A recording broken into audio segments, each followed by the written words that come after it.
odayaal waayeela nooma soo shaqo tegi doonaan. waxaa noo soo shaqo tegi doono generationkan meesha taagan, wiilashan iyo gabdhahan iyo inta la da'da la midka la aqoontaa xataa yaa noo soo shaqo tegi doono si fursado loogu abuuro dadka Soomaaliyeed guud ahaan, shaqo loogu abuuro, dakhli loogu abuuro. wafdiga dalka Soomaaliya ku matalaya kalfadhiga 101 ee shirka shaqada adduunka ee ka socda magaalada Geneva ee dalka Switzerland ayaa soo hooyay guul muhiim ah kadib markii ay ku guuleysteen in Soomaaliya ay saxiixdo barnaamijka shaqo hufan kaasi oo looga dan leeyahay in lagu abuuro shaqooyin badan oo wanaagsan, korna loogu qaadayo iskaashiga lagu doonayo in shaqo abuur dalka gudihiisa lagu sameeyo iyada oo lagu tayeenayo xirfadaha shaqaalaha Soomaaliyeed,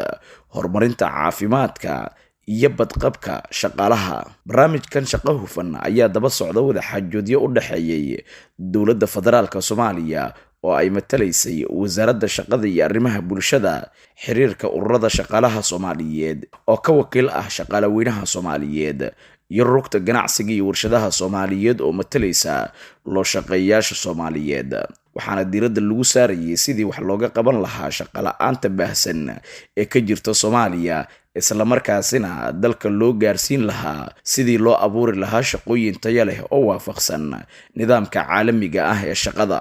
barnaamijkan waxa uu dhabaha u xaarayaa in la gaaro kobac dhaqaale oo loo dhan yahay iyada oo la abuurayo shaqooyin hufan, isla markaasina la xoojinayo hay'adaha suuqa shaqada, la wanaajinayo xaaladaha shaqo ee shaqaalaha Soomaaliyeed, isla markaasina kor u qaadis loogu sameynayo ilaalinta bulshada. barnaamijkan oo ah kii ugu horeeyay ee ebed wadanku yeesho ayaa diiradda lagu saaraya horumarinta shaqada, wada hadallada bulshada, hirgelinta heshiisyada caalamiga ah ee shaqada, xoojinta ilaalinta bulshada iyo shaqada, kuwaasi oo ah tirarka muhiimka ah ee horumarinta shaqo hufan lagu gaari karo cadaalad bulsho oo ay ku noolaadaan dadka Soomaaliyeed. wasiirka shaqada iyo arrimaha bulshada xukuumadda federaalka Soomaaliya xildhibaan Biixi Iimaan Cige oo dowladda federaalka Soomaaliya u saxiixay barnaamijkan shaqo hufan ee dalka ayaa yiri hirgelinta barnaamijkan waxa uu si weyn u saameyn doonaa kamira dhalinta hadafka madaxweyne Xasan Sheekh Maxamuud ee ah in shaqooyin waxtar leh loo abuuro dhalinyarada Soomaaliyeed, waxaana horseedayaa in laga mara dhaliyo qorshaha horumarinta qaranka, barnaamijyada iyo mashaariicda kale ee laga fulinayo Soomaaliya. waxa uu carabka ku adkeeyay in barnaamijkan cusub ee shaqo hufan uu gaarsiin doono wada shaqaynta ILO iyo Soomaaliya heer sare. Saint Thea Samuel oo ah kaaliyaha agaasimaha guud ee ILO, isla markaasina ah agaasimaha gobolka ee ILO ee Afrika, ayaa ILO u saxiixday barnaamijkan shaqo hufan, halka Cumar Faaruq Cusmaan oo ah xogayaha guud ee xiriirka ururweynaha shaqaalaha Soomaaliyeed oo u saxiixay barnaamijkan shaqaalaweynaha Soomaaliyeed, iyadoo Cabdi Abshir Dhoore oo ah agaasimaha maamulka ee rugta ganacsiga Soomaaliyeed oo u saxiixay loo shaqeeyaha.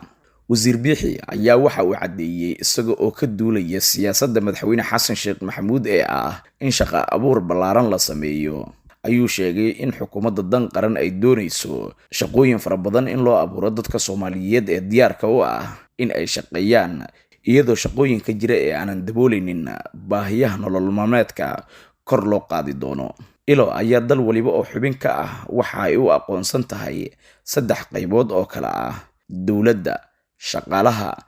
iyo loo shaqeeyaha. ILO waxa ay si rasmi ah u aqoonsan tahay in shaqaalaweynaha Soomaaliyeed uu matalo xiriirka ururada shaqaalaha Soomaaliyeed ee Festo, halka rugta ganacsiga iyo warshadaha Soomaaliyeed loo aqoonsan yahay in ay matasho loo shaqeeyaasha Soomaaliyeed. barnaamijkan ayaa sidoo kale muhiim u ah hiigsiga 2030 ee qaramada midoobay u dejisay in dunida la gaarsiiyo horumar waara iyo hadafyada la xiriira si loo helo dariiq horumarineed oo loo wada dhan yahay oo ay helaan dadka Soomaaliyeed.